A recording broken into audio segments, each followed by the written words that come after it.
One will be quite long, one will be quite short, and we're going to do it with a wonderful musical accompaniment from Deborah too. Yes, she is. She is going to be with me. She's from the Story Club, so we know each other. So she's going to be improvising while I story tell. But before that, and before we start, I probably owe you all a thank you. You've put up with me for so many years, so thank you. You see, 10 years ago I was thrown out of academia, and that was last and bloody. I've had a very troubled relationship with universities. And if you're a philosopher and you're thrown out of academia, you've actually got nowhere to go. So I found a second home taking the mic. So thank you. And I've also really enjoyed the discipline of taking an idea, stripping it down, and trying to explain it to everyone. So I'm going to do 2 pieces tonight. The first is from my new show, which is at the moment called, I always change them, At the Gates of Dystopia, and is history as much as philosophy. I always think one of the ways you can tell somebody's political opinions is to ask them, what do you think is the most important, bravest act in English history or British history? And how they reply will allow you, whether it's Agincourt or the Battle of Britain, kind of allows you to know where they're standing from. If you ask it to me, I'll tell you it was this one. The trial of Charles I. But why? What is it? Well, it was a trial in open court by men who knew they had faced the assassin. Men who, 10 years later, would be hung, drawn and quartered, those that survived, 12 of them. But it wasn't just the prosecution, it was the defence. Let me give you a feel of it. And then we'll all come back and work out why it matters. 2 voices. I'm not very good at Yorkshire accent, so it's going to be a West Country, and the other one you'll know. Article. The prisoner is called Charles Stuart, King of England. Is hereby charged with various offences. That he has levied taxes that were not his due. That he has governed, I say, without Parliament. That he has latterly waged war upon his people. That he has burned Exeter.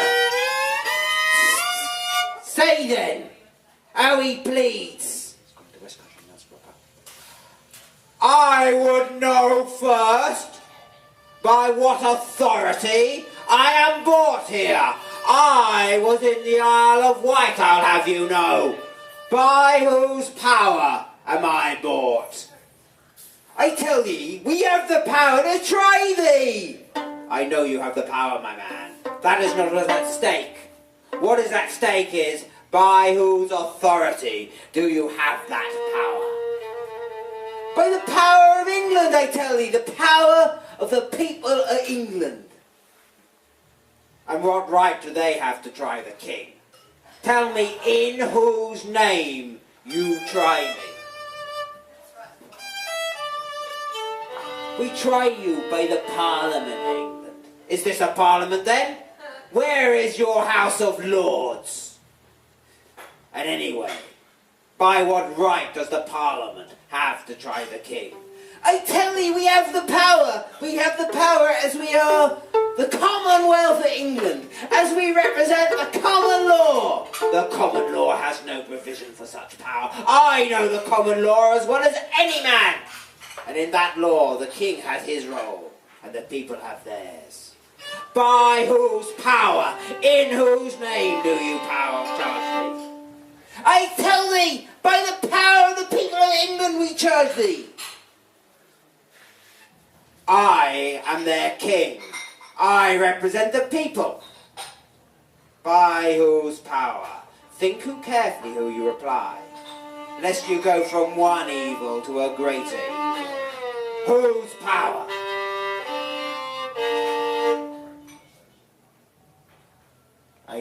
We know how you've represented the people of England. How you've burnt them, how you've driven them hither and thither. I tell thee, it is in their name we charge you. No, that is not quite right. And so it goes on for 11 embarrassing days. And do you know what's so strange about the trial of Charles I?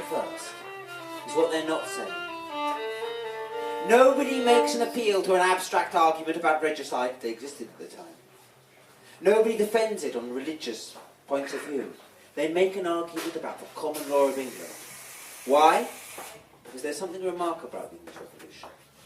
It likes to pretend it didn't exist. It likes to pretend it didn't matter, or that it was just part of history. The next generation would try and write it out of human history. And during the trial, even the radicals, people like Lilburne, didn't want the king put upon trial. But it's one of those strange histories, one of those strange events that cannot be unsaid. The grandchildren of the people who try the king are the people then who get rid of the Stuart monarchy. Well, they get rid of James I, and their great-grandchildren get rid of the Stuart monarchy and bring in George I.